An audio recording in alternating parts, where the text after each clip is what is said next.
It's a medical story, but more than that, it's a social story.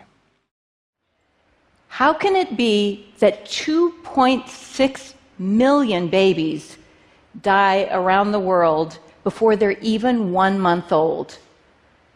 2.6 million. Today, the greatest risk of global catastrophe doesn't look like this. Instead, it looks like this.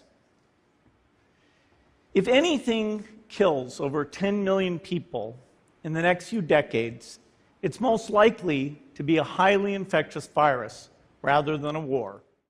And I'm going to talk about HIV today, about the deaths, about the stigma.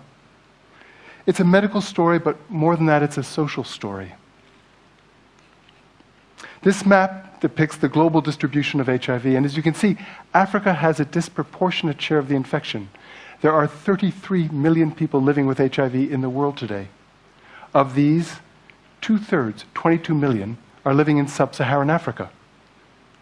There are 1.4 million pregnant women in low and middle income countries living with HIV, and of these, 90% are in sub-Saharan Africa. AIDS was discovered 1981, the virus 1983. And now, in the next 60 seconds, we will play the HIV epidemic in the world. First, we had a fast rise in Uganda and Zimbabwe. They went upwards like this. In Asia, the first country to be heavily infected was Thailand. They reached 1 to 2%. And then Uganda started to turn back, where Zimbabwe skyrocketed. And some years later, South Africa had a terrible rise of HIV frequency. Look, India got many infected, but had a low level, you know. And almost the same happens here. See Uganda coming down, Zimbabwe coming down, Russia went to 1%. In the last 2 to 3 years, we have reached a steady state of the HIV epidemic in the world. 25 years it took, but steady state doesn't mean that things are getting better. It's just that they have stopped getting worse.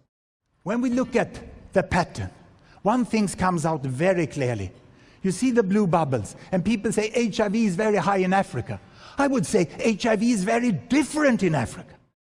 It's this terrible simplification that there is one Africa and things go on in one way in Africa. We have to stop that. It's not respectful and it's not very clever.